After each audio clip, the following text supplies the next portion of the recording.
अस्सलाम वालेकुम। आज हम लोग एम एस एक्सेस में टेबल्स बनाएंगे। जैसे कि मैंने आप लोग को बताया था कि एम एस एक्सेस में हम लोग एम एस एक्सेस एक डेटाबेस सॉफ्टवेयर है जिसमें हम लोग रिकॉर्ड की एंट्री करते हैं, डेटा की एंट्री करते हैं। तो सबसे पहले आप एम एस एक्सेस ओपन करें। एम एस एक्सेस ओपन कर दें। इसके बाद आपने ब्लैंक डेस्कटॉप डेटाबेस पर क्लिक करना है। जैसे आप क्लिक करोगे तो ये आपसे लोकेशन मांगेगा। सबसे पहले आप इसे लोकेशन दे दो। मैं इस फाइल को डेस्कटॉप पर सेव करूँगा, तो इसलिए मैंने डेस्कटॉप सिलेक्ट कर लिया। और अब मैं फ़ाइल को नेम दूंगा। जैसे कि इस बार जो मैं टेबल बनाऊंगा वो होंगे स्टूडेंट पर और उसकी रिज़ल्ट शीट होगी। तो अभी मैं बनाता हूँ। मैं इसका नाम दूंगा स्टूडेंट रिज़ल्ट। स्टूडेंट रिज़ल्ट के नाम से मैंने ये फ़ाइल सेव कर रहा हूँ डेस्कटॉप पर। अब जैसे ही ये यहाँ पर आ गया, जो मैंने लिखा था वो यहाँ पर फाइल हो गई। यहाँ पर फाइल आ गई। अब मैं यहाँ पर क्रिएट के बटन पर क्लिक करूँगा। अब ये जो जगह होती है, इस जगह को हम लोग कहते हैं वर्किंग एरिया। यहाँ पर हम लोग रिकॉर्ड को बनाते हैं। लेकिन इससे पहले आपने देखा होगा कि जब भी हम लोग कोई रिकॉर्ड बनाते हैं तो उससे पहले हम लोग टेबल बनाते हैं। तो टेबल बनाने के लिए हम लोग व्यू पर जाएंगे।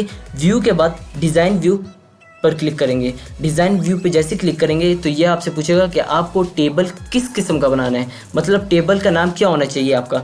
तो मैं स्टूडेंट का टेबल बना रहा हूँ, तो मेरे इस टेबल का नाम भी स्टूडेंट होगा। ठीक है, इसको मैं ओके कर देता हूँ। अब ओके कर दिया। अब स्टूडेंट के टेबल में मेरे पास फील्ड का जो हेडर पोर्शन होता है उधर उनके नाम क्या होंगे। अब कॉलम का जो हेडर पोर्शन होता है, जैसे कि आपके पास फॉर एग्जांपल आपकी रिज़ल्ट शीट है या फिर आपका स्टूडेंट का आईडी कार्ड है, उसमें आपका नेम होता है, आपका फादर नेम होता है, आपका स्कूल आपकी क्लास का सेक्शन होता है और वगैरह, और रोल नंबर वगैरह चीज़ें होती हैं। ठीक है, अभी मैं यहाँ पर सबसे पहले आपका रोल नंबर डालूँगा। एक रोल नंबर के लिए मैं कॉलम से ले रहा हूँ और ये रोल नंबर मेरे पास ऑटो नंबर होगा। ये डेटा टाइप है। अब डेटा टाइप में मेरे पास बहुत सी चीज़ें आती हैं। शॉर्ट टेक्स्ट आता है अल्फ़ाबेट्स के लिए, फिर इस तरह नंबर्स वगैरह आते हैं। अगर मुझे कोई इंटीजर वाला काम करना है, 1 2 3 वगैरह डालना है, तो मैं नंबर सेलेक्ट करूँगा। डेट एंड टाइम कैलेंडर के लिए इस्तेमाल किया जाता है। करेंसी मतलब कि अपनी करेंसी होती है। अब आप डॉलर्स के लिए भी इस्तेमाल कर सकते हैं। फिर आप करेंसी चेंज भी कर सकते हैं साथ साथ। फिर इस तरह ये ऑटो नंबर होता है। मैं यहाँ पर ऑटो नंबर इसलिए सिलेक्ट कर रहा हूँ क्योंकि मुझे यहाँ पर ख़ुद इंसर्ट नहीं करना पड़ेगा, यह ऑटोमेटिकली डेटा को इंसर्ट करेगा। ये आप जैसे मैं ये टेबल बना लूँगा और जब टेबल बन जाएगा और मैं इसमें जब इंसर्शन करूँगा तो आप देखोगे कि ये ऑटोमेटिकली 1 2 3 4 लिखता जाएगा। आपको मैं भी आगे दिखाऊँगा, ऑटोमेटिकली इंक्रीमेंट होगा।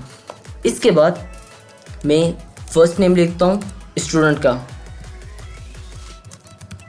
ठीक है, अब स्टूडेंट का नेम मुझे पता है शॉर्ट टेक्स्ट से मुराद यहाँ पर अल्फ़ाबेटिकल वर्ड्स आएंगे, तो मैंने शॉर्ट टेक्स्ट के लिए सिलेक्ट कर लिया। अब शॉर्ट टेक्स्ट एक डेटा टाइप है, इसमें आप अल्फ़ाबेटिकली चीज़ें लिखेंगे।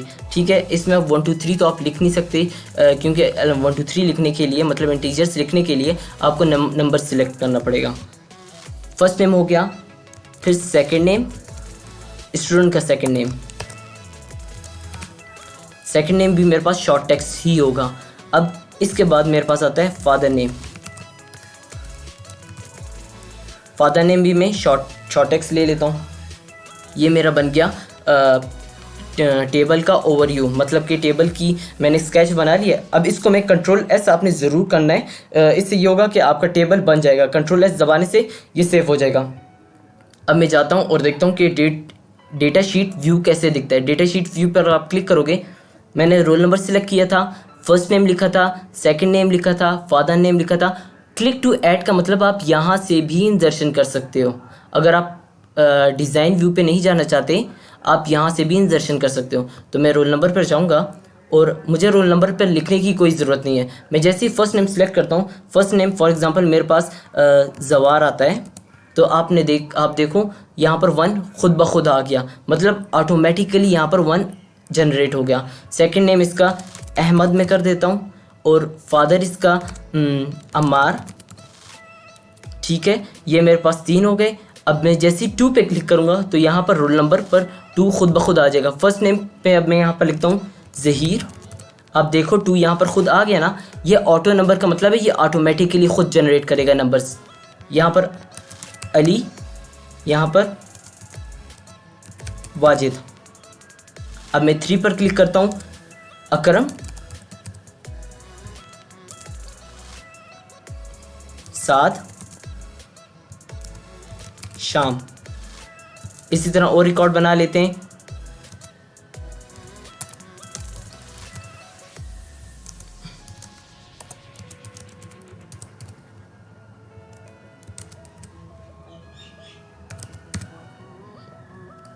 ये हो गए, हमारे पास कुछ रिकॉर्ड आ गया। अब इस रिकॉर्ड को अपने कंट्रोल एस दबाकर सेव कर लेना है। मतलब हमारे पास ये डेटा सेव हो गया। ये डेटा हमारे पास, ये एक टेबल हमारे पास बन गया। अब मैं इसी तरह एक दूसरा टेबल बनाता हूँ। दूसरा टेबल बनाने के लिए आपको क्रिएट पे जाना पड़ेगा और टेबल सेलेक्ट करना पड़ेगा। इस तरह आप, ये स्टूडेंट का टेबल हो गया। अब मैं नया टेबल बना रहा हूँ और ये टेबल मेरा किसका होगा, ये रिजल्ट का टेबल बनाऊँगा। मैंने पहला टेबल स्टूडेंट का बनाया, दूसरा टेबल अब मैं रिजल्ट का बनाऊँगा, रिजल्ट। अब इस रिजल्ट में मैं कुछ वैल्यूज़ लूँगा। जैसे कि मेरे पास आएगा आईडी में अपने पास ऑटो नंबर रखता हूँ। इसके बाद मैथ्स, रिजल्ट्स में मैं कुछ सब्जेक्ट्स ले लेता हूँ। मैथ्स, ये शॉर्ट टेक्स्ट नहीं होगा क्योंकि रिजल्ट में मैं मैथ्स में इसके नंबर्स लगाऊंगा कि इस हर एक स्टूडेंट ने कितने कितने नंबर्स लिए हैं। मैथ्स के बाद आएगा इंग्लिश के बाद आएगा उर्दू के बाद आएगा इस्लामियात के बाद आएगा आर्ट्स। ठीक है, अब इन सबको आप नंबर्स में डाल दो। इसको भी नंबर में डाल दूँ, इसको भी नंबर में डाल दूँ, इसको भी नंबर में डाल दूँ और इसको भी नंबर में डाल दूँ। नंबर्स में मैंने इसलिए डाला है क्योंकि मैं यहाँ पर इनका रिज़ल्ट नहीं लिखूँगा। मैं इनके क्योंकि ये एक रिज़ल्ट शीट है तो रिज़ल्ट शीट में हमेशा नंबर्स ही आते हैं। इसके साथ साथ टोटल आएगा।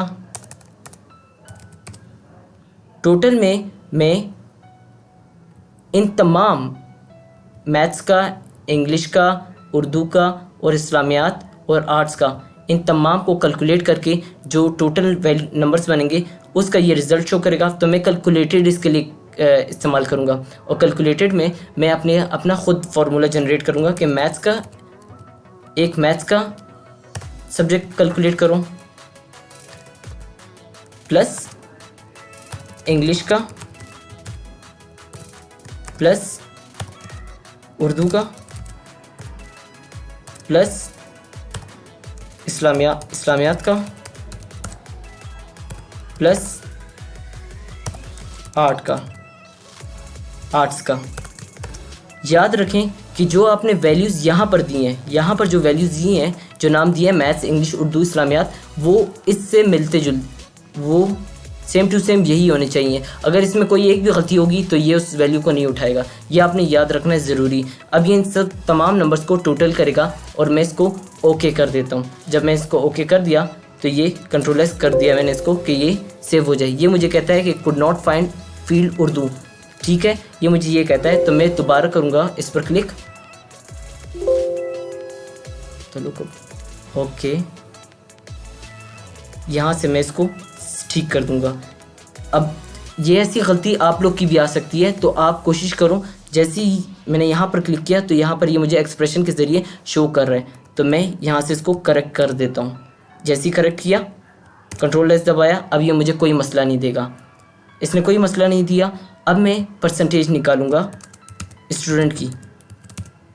परसेंटेज में मैं क्या करूँगा कि परसेंटेज में कैलकुलेटेड को ही क्लिक करूँगा और कैलकुलेटेड में मेरे पास टोटल डिवाइडेड बाय, मैं फॉर एग्जांपल इन सब को 50-50 नंबर देता हूँ। तो मेरे पास 5 सब्जेक्ट हैं। ये 5 सब्जेक्ट कितने के हो जाएंगे, 215 के टोटल मार्क्स होंगे। 250 मल्टीप्लाई बाय 100, ये होगी। अब इनकी इस तरह परसेंटेज निकलेगी। ठीक है, अब इन स्टूडेंट्स की परसेंटेज निकलेगी।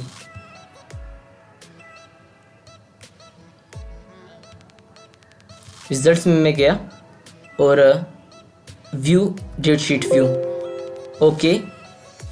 अब आईडी जो है मैंने ऑटो नंबर रखी है, इसलिए ऑटोमेटिकली जनरेट होगी। मैं वैल्यूज दे देता हूँ इसको।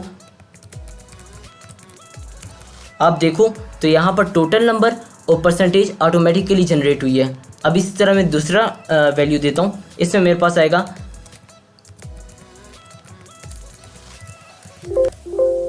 ठीक है। अब इसी तरह खुद ब खुद टोटल भी आ गया और परसेंटेज भी आ गई। अब मैं तीसरा रिकॉर्ड देता हूँ, मेरे पास आएगा, मेरे पास पहले वाले लड़के के टोटल मार्क्स 70 हैं, दूसरे वाले के 75, तीसरे वाले के 125 और परसेंटेज पहले वाले की 28 निकली है, दूसरे वाले की 30 और तीसरे वाले की 50। ठीक है, ये आपका रिज़ल्ट आ गया। ये आपका स्टूडेंट का रिज़ल्ट, ये स्टूडेंट की शीट आ गई और ये रिज़ल्ट आ गया इन तमाम सब्जेक्ट्स का। अगर आपने इनको व्यू करना है तो आप यहाँ से व्यू कर सकते हो। डिज़ाइन व्यू से आप देखोगी कि मैंने मैथ्स, इंग्लिश, उर्दू को कौन सी डेटा टाइप दिए, नंबर्स दिए, आईडी को मैंने ऑटो नंबर दिए, ये ऑटोमेटिकली जनरेट करेगा। टोटल और परसेंटेज में मैंने कुछ फार्मूलाज इस्तेमाल किए जो यहाँ पर आपको नज़र आएंगे। परसेंटेज में ये वाला फार्मूला इस्तेमाल किया और टोटल में मैंने ये वाला सिंपल सी एडिशन की है। यहाँ तक क्लियर है? अभी के लिए सिर्फ इतना ही काफ़ी है, हमने सिर्फ इसमें टेबल्स बनाने थे।